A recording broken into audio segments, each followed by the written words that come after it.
Nous allons aborder maintenant la notion de variable aléatoire. Donc, ensemble, on va lire la définition, voir le vocabulaire, donner des exemples pour que ça soit compris. Nous avons ici variable aléatoire, c'est le titre de notre cours. Les sous-titres maintenant, notion de variable aléatoire. On va d'abord aborder la notion de variable aléatoire. Après, on verra la fonction de répartition et d'autres choses. Notion de variable aléatoire. Définition 1. On verra une deuxième définition qui va compléter cette première définition. La première définition, ici, c'est quoi? La notion de variable aléatoire. On appelle variable aléatoire X. Une variable aléatoire ici, on va noter par grand X sur un univers ohm, toute application de ohm vers R. C'est tout simplement ça. Et j'en suis sûr que avoir cette définition, vous n'allez rien comprendre dedans. C'est pourquoi on doit passer par des exemples pour mieux expliquer. Mais avant de passer par des exemples, je vais essayer de X. Bon, ici, on appelle variable aléatoire. La variable aléatoire, on va noter par X sur l'univers ohm.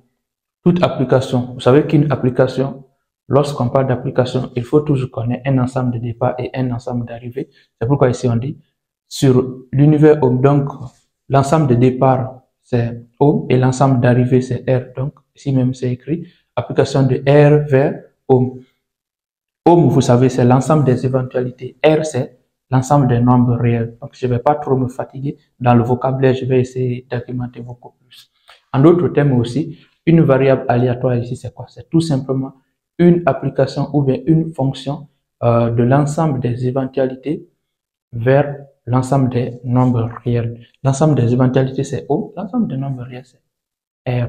Nous allons voir la notation et le vocabulaire sur les variables aléatoires. Et après ça, on verra des exemples. Notation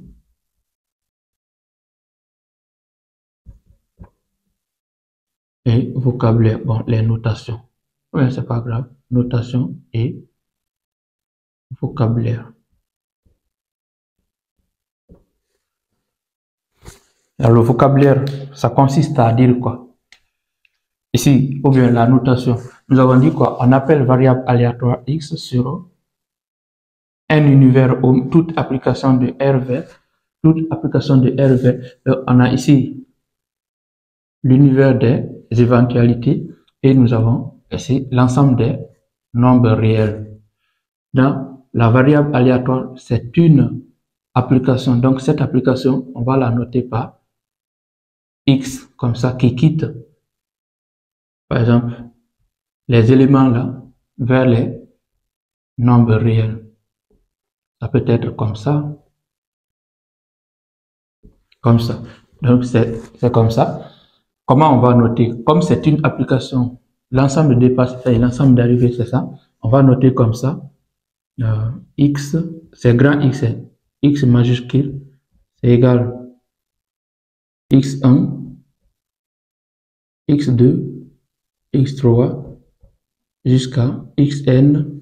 Lorsqu'on note comme ça, attends. Ça, cette notation est appelée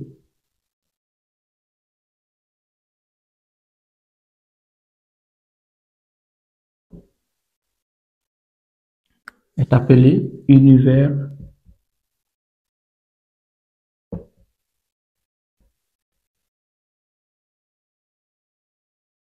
image de ohm. Cela veut dire quoi? Lorsque vous avez cette notation qui est là, ou bien cette écriture, quand vous voyez comme ça, cela veut dire qu'on veut vous dire que vous avez affaire à l'univers image. Ou bien cette écriture-là, c'est ce qu'on appelle ici l'univers image. Dans les exercices, par exemple, quand on va vous demander de déterminer l'univers image d'une variable aléatoire, c'est comme ça que vous devez noter. OK. Après, lorsque vous voyez quelque chose qui est écrit comme ça, X, grand X égale X de I, qu'est-ce que cela veut dire? Cela désigne l'événement, c'est un événement. L'événement 2 points. X, c'est-à-dire la variable aléatoire prend, X prend.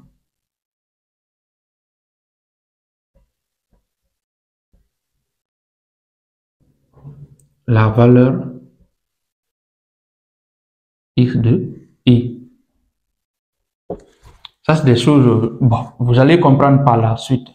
Sinon, ça, ici, là, c'est les xi comme x1, x2, x3, ainsi de suite, jusqu'à xn. Ça, c'est la partie là. Et je ne sais pas comment je vais essayer d'aller d'une autre manière. Prenez ça comme ça. Lorsque vous voyez cette écriture, cela désigne l'événement x. X prend la valeur x, i. Ou bien dans un exercice, lorsqu'on vous dit quoi, que la variable aléatoire prend la valeur xi, automatiquement c'est comme ça, vous devez essayer de noter. On va voir la troisième notation, x. Quand vous voyez x, grand X inférieur à alpha, cela désigne quoi? Ça désigne l'événement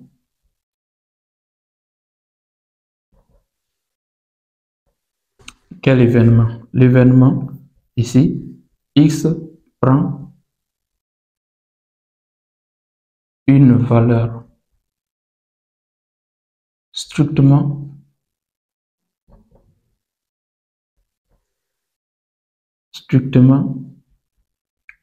inférieure à alpha.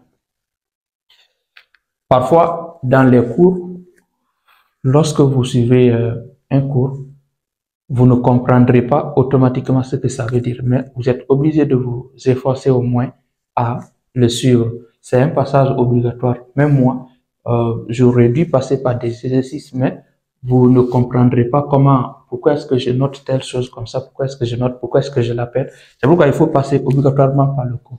Une fois qu'on verra le cours, on va passer par des exercices et je vais vous montrer c'est quoi réellement XI, c'est quoi ça déjà, je n'ai pas d'autre chose à dire. XI, des choses comme ça, vous allez les comprendre et vous allez vous habituer à les utiliser. Par la suite, vous allez vous familiariser, ça deviendra beaucoup plus facile. Vous reviendrez maintenant, par exemple, resuivre le cours ou bien mémoriser les différentes notations et les différents vocabulaires aussi. Nous avons ça. On va essayer de prendre un exemple pour mieux comprendre. Exemple. On va choisir une expérience aléatoire qui va nous permettre de mieux comprendre cette notion de variable aléatoire. Expérience aléatoire. Expérience aléatoire.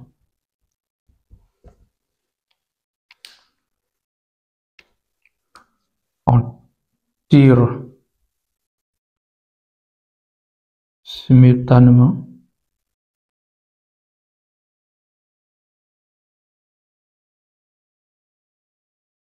simultanément trois jetons, trois boulets. C'est mieux de tirer les boules que les trois boules dans une urne contenant quatre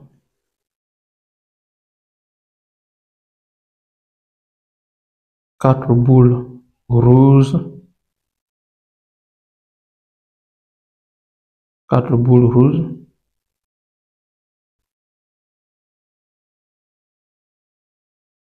trois boules, trois c'est trop, deux boules, c'est mieux, deux boules vertes et une boule noire.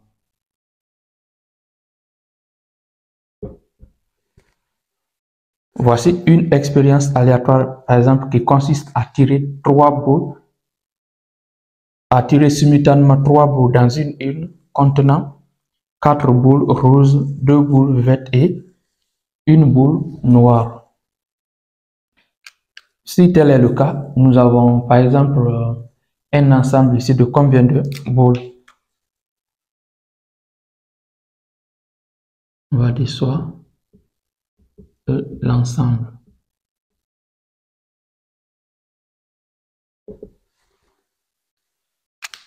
On a un ensemble E par exemple qui contient combien d'éléments? E va contenir ici combien d'éléments? Bon, supposons que les bouts sont numérotées de 1 jusqu'à combien? On a combien d'éléments? 3 boules. Ici, 3 boules dans une contenant 4 boules rouges. Donc, on a les boules rouges. On va prendre par exemple les boules rouges. On va les noter R1, R2, R3, R4. Comme on a combien? Nous avons 4 boules rouges, 2 boules vertes. Les boules vertes, nous allons les noter par R1,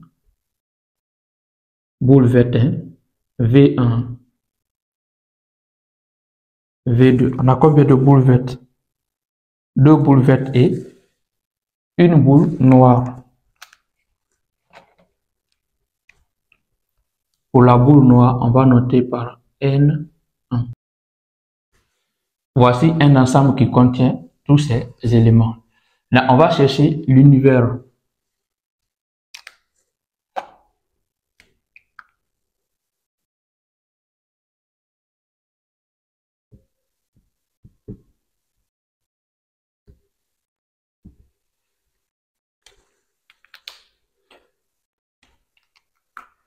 On va chercher l'univers O. Pour trouver l'univers ici, on a dit quoi? On tire simultanément 3 boules dans une contenant 4 boules rouges, 2 boules vertes et une boule noire. D'abord, une éventualité de cette expérience aléatoire, c'est quoi? Une éventualité, on peut avoir une boule rouge, une boule verte et une boule rouge. Par exemple, on a la boule rouge 1, boule verte 1 et boule rouge 2.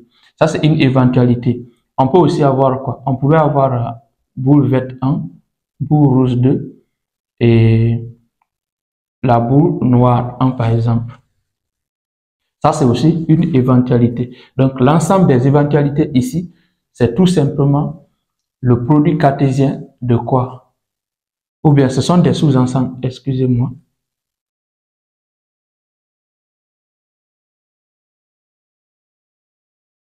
Pourquoi est-ce que j'ai pris les accolades à la place des parenthèses? C'est par rapport à l'outil qu'on va utiliser, tirage simultané. On sait que c'est des sous-ensembles qu'on aura lorsqu'on tire simultanément. Donc, c'est la combinaison qu'on va utiliser. C'est pourquoi j'ai effacé ici. L'ensemble des éventualités sera égal à quoi? Bon, on ne pourra pas réécrire tout ça. C'est tout simplement le cardinal qu'on va utiliser. Sera la combinaison. Dans notre in, on a combien d'éléments? 1, 2, 3, 4, 5, 6, 7. Donc, nous aurons, c'est ça? Ouais. Combinaison de 7 éléments pris 3 à 3, comme ça. 1, 2, 3, 4, 5, 6, 7. C'est ça. Bon, on va essayer de calculer ça. Le cardinal de ohm égale à quoi?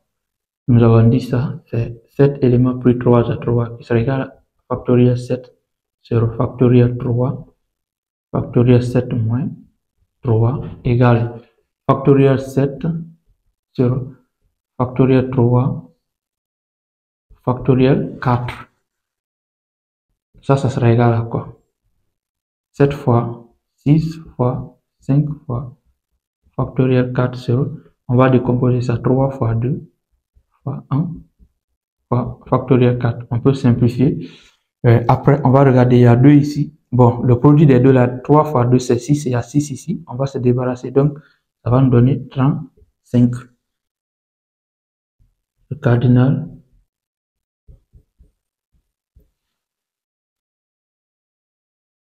Donc, 35 veut dire quoi? Nous aurons 35 cas possibles. Voilà pourquoi est-ce que je ne pourrais pas écrire tous les cas, puisque 35 c'est trop. Il faut comprendre tout simplement pourquoi est-ce qu'on a utilisé la combinaison à cause du mot là, tirage simultané. Le tirage simultané déjà nous permet de savoir que nous avons affaire à des sous-ensembles.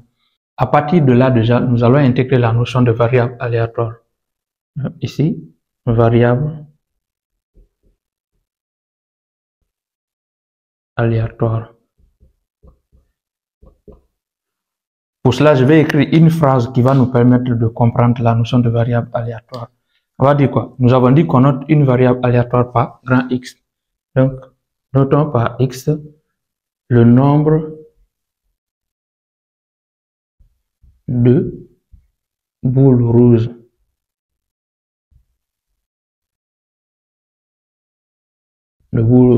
tirées.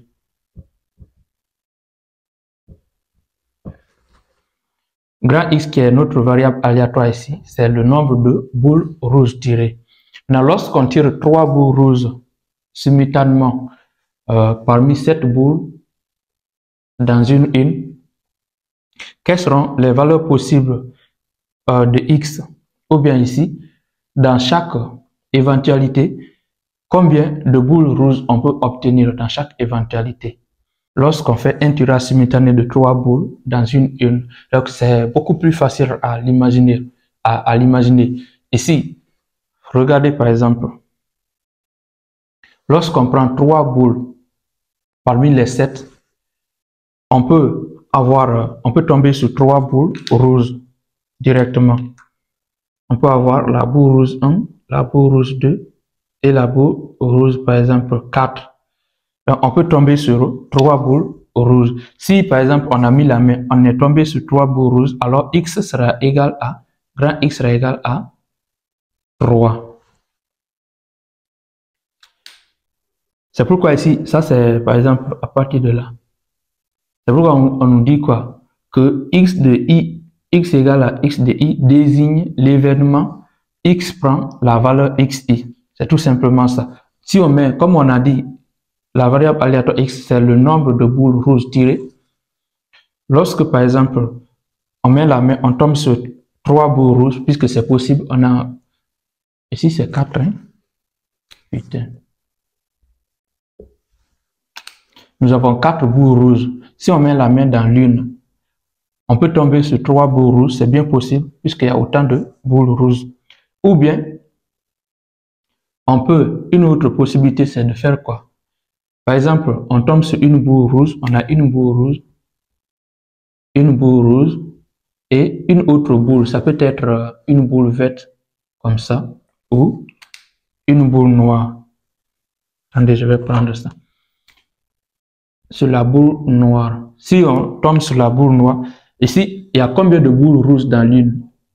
Excusez-moi, on est tombé sur combien de boules rouges ici? Dans cette éventualité, il y a combien de boules rouges? Il y a 2 boules rouges. S'il y a 2 boules rouges, ça veut dire que grand X égale à 2. C'est ce que ça veut dire ici. Puisqu'on a dit X désigne l'événement X prend la valeur XI. Donc, c'est un événement X prend tel nombre de boules. On n'a pas assez de place, c'est pourquoi je suis coincé ici. Ou bien, on peut tirer 3 boules dans l'une, on ne tombe pas sur une boule rouge, c'est bien possible. Le résultat là, c'est quoi? On tombe sur une boule verte, 2 boules, après on tombe sur N1. On aura un résultat de 3 ensembles. Excusez-moi. On aura un résultat de 3 éléments. On peut tomber sur ça. Si on tombe sur ça, ça veut dire quoi? On a tiré combien de boules rouges? Si on a mis la main, nous sommes tombés sur 3 boules, alors qu'il n'y a pas de boules rouges. Dans ce cas, X égale à 0. Ou bien, on peut mettre la main dedans. On tombe sur la boule noire. On tombe sur une boule verte. Et puis, on tombe sur une boule rouge, par exemple, la boule rouge 4, par exemple. Si tel est le cas, il y a combien de boules rouges? Dans ce résultat, il y a un seul boule rouge. Ça veut dire que notre X égale à 1. Donc, c'est toutes les possibilités qu'on peut avoir. Ça veut dire quoi? Que l'ensemble, combien de valeurs possibles avons-nous pour X? Soit X égale à 0, on va aller dans l'ordre. C'est qu'on a mis la main dans le sac. Nous ne sommes pas tombés sur une boule rouge, on est tombé sur une boule verte, deux boules vertes et une boule noire, X égale à 0. Ou bien, on a mis la main dans le sac, on est tombé sur une boule noire, une boule verte et une boule rouge. Dans ce cas, X égale à 1, puisqu'il y a une seule boule rouge parmi les résultats. il y a une seule boule rouge dans le résultat trouvé. Après, on peut tomber sur deux boules rouges, x égale à, excusez-moi, x égale à 2. Ou bien on peut tomber sur trois boules rouges, x égale à 3. Donc ici, nous avons combien d'événements? Pour chaque valeur de x, on a un événement. C'est pourquoi on les a dit ici, x de i égale à x de i désigne l'événement, x prend la valeur xi. Je vais essayer d'écrire ça par la suite. On va d'abord revenir sur la première notation qui est x de ohm égale à, dans ce cas, x de ohm, comme ohm c'est l'univers des éventualités ici, x de ohm égale à quoi? On a dit que c'est x1, x2, x3, x jusqu'à xn. Ici, x1 correspond à combien? À 0. x2 correspond à 1. x3 à 2. Et x4 à 3. Voici ce qu'on pouvait. Ça, c'est notre x1. Ça, là, c'est x2. Ça, c'est x3. Ça, c'est x4. C'est ce que ça veut dire. L'ensemble est appelé univers image. Donc, ça, le résultat qu'on a trouvé ici, c'est l'univers image. Si on vous demandait, par exemple, de trouver l'univers image, c'est comme ça, vous alliez passer. Donc, l'univers image, je vais dire quoi? Est l'univers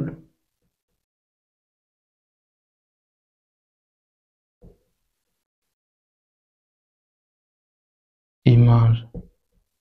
Ça, c'est l'univers image pour cette éventualité ici. Pour cette expérience aléatoire, excusez-moi. L'univers image pour cette expérience aléatoire, c'est ça. Maintenant, on va venir ici. Maintenant, pour chaque valeur prise par x, par exemple, x égale à 0, on va noter comme ça.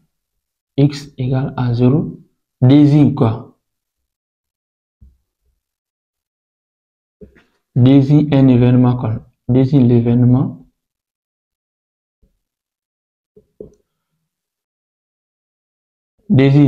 Quel événement? Lorsque x égale à 0, ça va correspondre à quel événement? L'événement tiré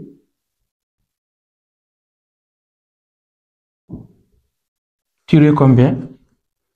Tiré 2 boules. Bon, x égale à 0, c'est tirer 2 boules. 2 boules vertes et une boule noire. Vous voyez, lorsqu'on tire 2 boules vertes et une boule noire, on ne va pas tomber sur une boule rouge dans le résultat trouvé. Maintenant, x égale à 1 désigne quel événement?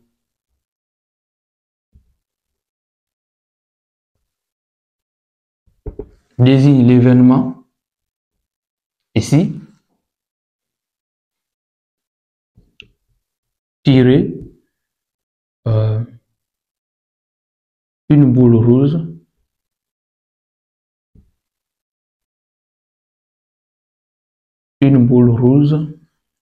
et 2 boules vertes, ou tirer une boule rouge et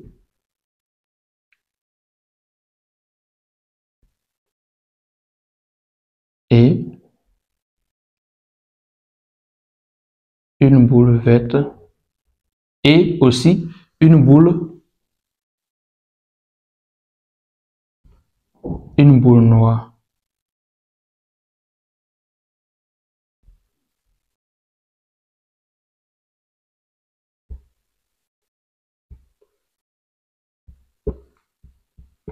Je sais que c'est un peu compliqué pour vous, mais vous allez comprendre par la suite. Il faut qu'on fasse par tous ces petits détails-là, sinon vous n'allez pas comprendre. Donc voici, dans l'événement par exemple, x égale à 2. L'événement x égale à 2. On peut tirer, il faut tirer 2 boules rouges et une autre boule des 2 autres couleurs. L'événement x égale à 3, c'est tirer 3 boules rouges. Ainsi de suite. C'est ce que ça veut dire. Maintenant, x est inférieur. Bon, on va voir ça par la suite. Voici, j'ai expliqué ça qui correspond à ça. J'ai expliqué ça. L'autre là, je vais réserver ça dans les exercices.